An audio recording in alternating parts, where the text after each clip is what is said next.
Hey, I'm Justin McAleese, back again with Crew Talk. That's what I'm calling it this time. And this is my good buddy, Zach Allen, world-renowned sound geek.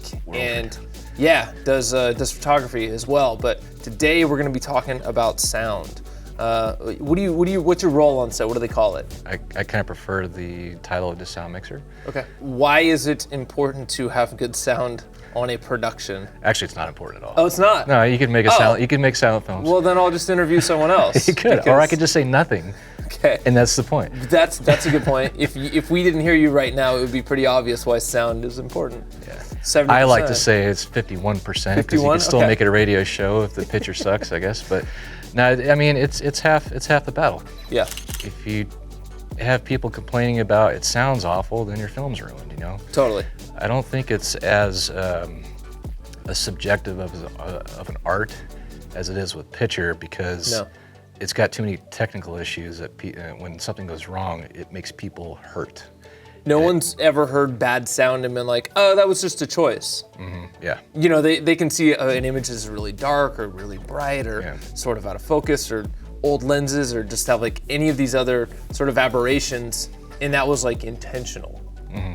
Has anyone ever said that? Or maybe it wasn't, but there's I meant to do that. But they believe it, right? Yeah. Sound doesn't work that way. No. Like if it's echoey or scratchy or you can't hear the actors, like it's bad.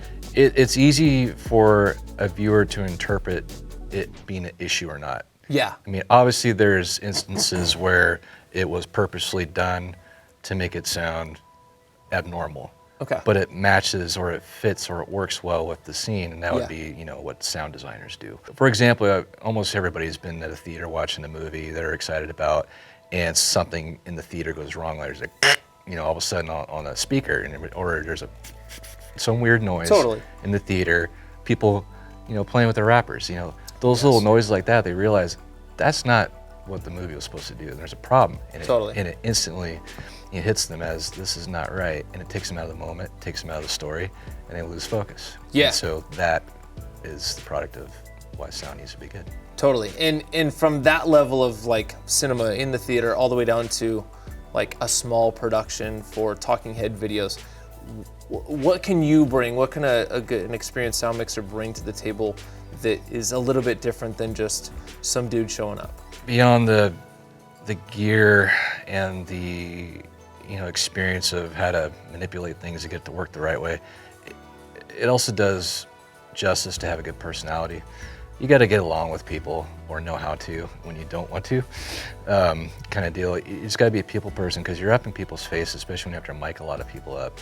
There's always going to be someone that probably might not get along with outside of set, but you learn to be a professional. You learn to be courteous and meld good with crew as well, because you're going to have to pull a lot of favors from Genie and Grip and Electric, if we haven't discussed that. Yeah. Camera ops, the DPs, producers, talent, hair, makeup. All these people as a sound mixer you have to interact with because you're going to need something from them at some point. So it's a team effort. I mean, you guys are all building toward the same thing, but you're all interacting in a way that you're helping them and they're helping you, and you guys are helping someone else. Yep. Yeah. Yeah, and if you can't be, so this is why I put this as the the top of the list of what you need as a professional, anything, not just sound mixer, is to be able to get along, because if you can't achieve those things, you're not going to be doing a good job. Sure. And then once you're able to deal with that, or be good at being a crew member, then you get into your technical aspects of your art. Like as far as sound goes, it's a lot more technical than it is artistic. Sure. It can be a little artistic in the way you do your technical job. Yes. But you master that as you hopefully you have it mastered pretty well before you show up. Yeah. But you get better over time. I mean, the first week you were doing it, I would hope you weren't as good as you are now. I hope not. Yeah. If I didn't change at all, there's something wrong. It's important that you make it look easy. And I think someone who has as much experience as you do, you're on set, and it's simple to look from the outside and be like, why did we even hire that guy? He didn't even do much today. That kind of goes to what I was going to say. my philosophy is to be transparent. Okay. As if I was never there, you know, like a ghost, all of a sudden they have a product with really good sound. How'd that happen? Well, I don't know. I never even saw the sound guy, but he did his job perfectly. That to me is like the perfect, you know, like the perfect lap. The perfect outcome, yeah, exactly. You know, you do your job without having to be in anybody's way, you know, without affecting anybody, especially when you have to deal with talent. You get some movie famous or something. Or something. Yeah, you know, and some of them could be, you know, hard to work with or very temperamental, very touchy, and you got to get up in their clothes and all this stuff and get all personal in their face all the time. Totally. You know, and it's sort of intimate. I mean, you're on their bra strap, or you're on their ankle, or you're putting something right up on literally down their pants. Yeah, down their pants. I mean, yeah, and you have a lot of tricks for that. That I don't understand. I'm in your bra strap, or you're on your ankles. She knows. Something right up. But she doesn't understand apparently. Okay. So the interesting thing about that is that you're working very closely with people, and you have a different role than other people would.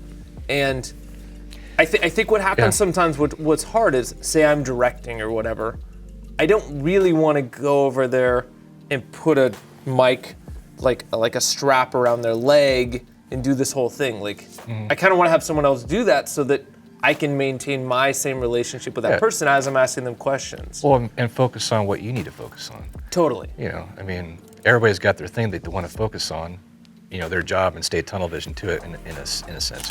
The actor, let's say we're doing a feature and you know, they're in their trailer or something, and you had to get in there and get them mic'd up for the scene. You don't want to break their concentration. They're probably many times they're in there in character already. Sure. And you got to figure out how to interact with them, not being in character, with them being in character. And if you don't have patience as a person of your own, you know, if you don't have patience and willing to just, you know, whatever they say to you, take it with a grain of salt kind of thing, it's because sometimes that'll happen. Do they vent to you? Oh sometimes? yeah. I've had people vent, or you could read their body language, you know, or, you know, was that in the script, or is it like, but you know, you got to take it with a grain of salt, get the job done, and get out. You know, get back to what you're good at, and and do the mix. You know, that's the important thing about being a team member on a set, I think, is allowing everyone the time to do their jobs. And I think a lot of times what I've noticed is with sort of new people, they want to make sure that they're doing everything, and so they end up getting in other people's ways. And I think something you bring really good to the table is you get in, you get out, you're a ninja, things are taken care of, and like you said, you're transparent. It just happens, and they're like, oh yeah, that's cool. Sounds great. Hopefully they remember who it was that did it though. Enough, not too transparent, but just get your credit in there. That's so good. Know who you were. What do you like about the teamwork aspect of all that? Like, what's a good team to you? Well, I've always been like a multiplayer type guy. Okay. You know, I like. This is why I like doing features more. I think is not just because it's a longer, you know, job that you're able to meld with crew and talent, everybody, you know, and understand the picture more through its entirety. And there's a script, but it's the interaction with multiple departments that you get to, and it's kind of fun. After a while, it's like, you know, you mess around with the guys on set in between the setups, you know, he's joking and, you know, punching each other in a way. And it makes it fun. It's a little different than setting up for an interview for a 12-hour day, and you're sitting there doing like a, you know, 4-hour interviews at a time with for some detective show. You know, sure. It's just a different job. And it gets grueling, and that's, I mean, that comes down to your level of professionalism as well. If you hire someone, I think, if you don't have a sound person, you just have someone there monitoring and they're on the phone and they're not paying attention to it, or they don't like know what to listen to. It's like personal story, like my girlfriend knows when the cat makes certain sounds that to solve a problem, like immediately, and it's stuff I don't even notice. And like you have a new baby, a new kid, you notice those sounds, right? You didn't notice before. A good sound person notices things immediately that someone who's doesn't have that experience, they just be like, oh yeah, we're fine, yeah, we're fine, yeah, we're fine. And you're like, nope, that's the problem, that's the thing I need to fix.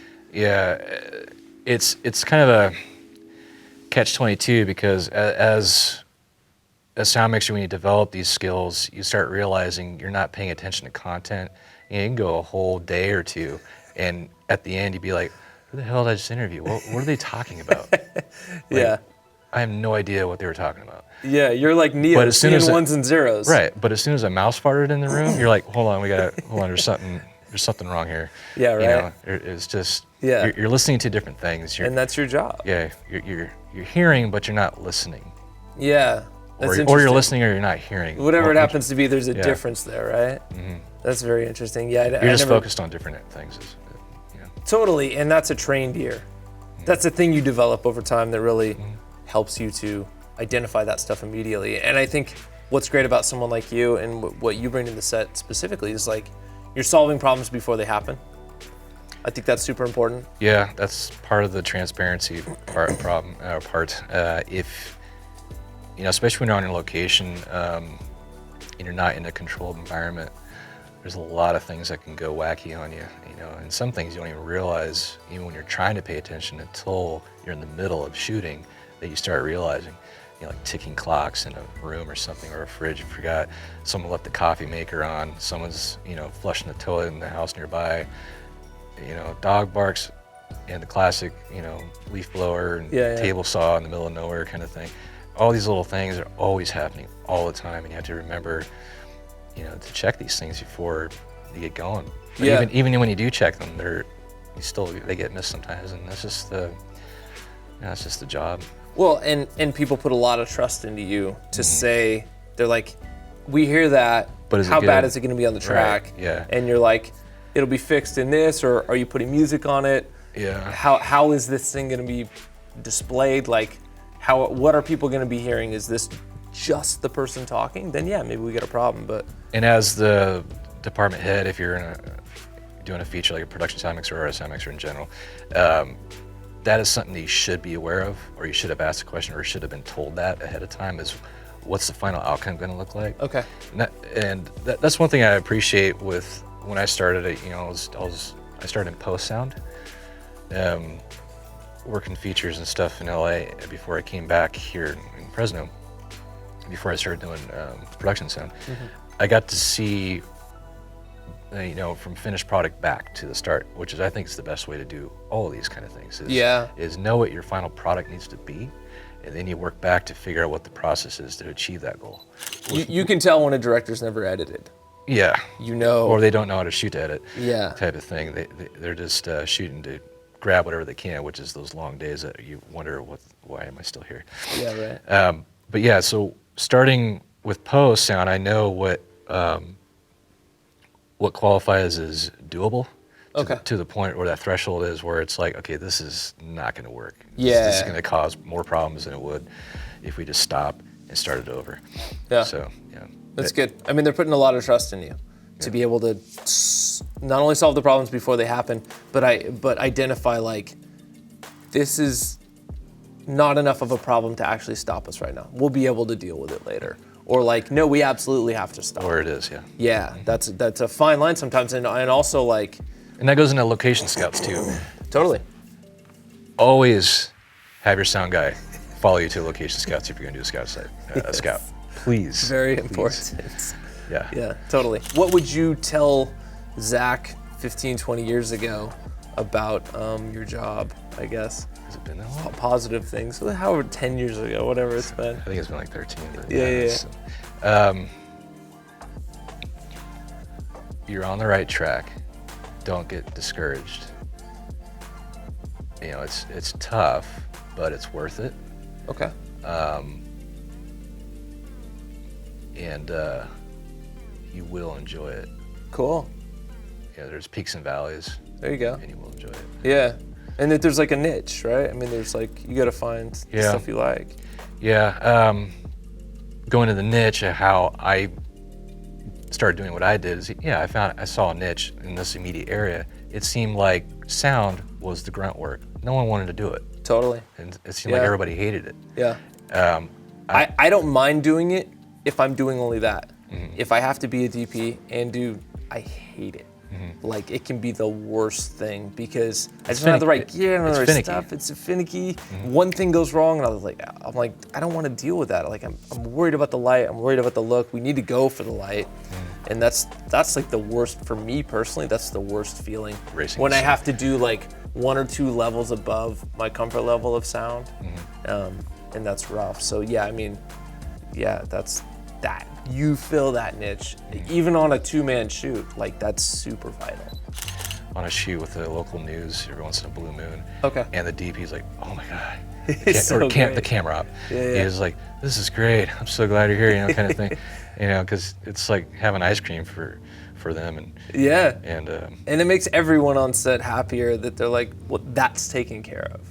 Like I don't need to worry about that part, which is really my favorite. I mean, just having that, like your 4-man crew or 4-person crew for a specific thing, like, no, we don't have to do makeup, we don't have to do sound. I got a grip and a DP or a grip, a gaffer and a DP or whatever, like we're solid. Yeah, it's always cool to me. So we got Doug over here. Doug Morris has been drawing the whole time, so there's gonna be something cool with you on it over there. Curious to see. I know, it'll be pretty neat. As long as it doesn't look like. Yep, there he's got his ladder and everything. That's pretty cool.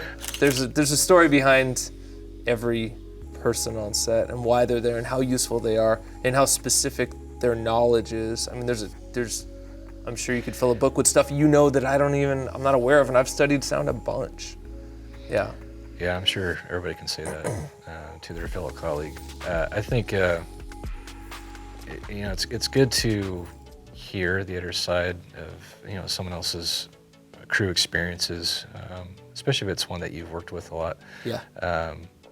Because it's a topic that doesn't get really discussed. Like we show up, we know what we're supposed to do.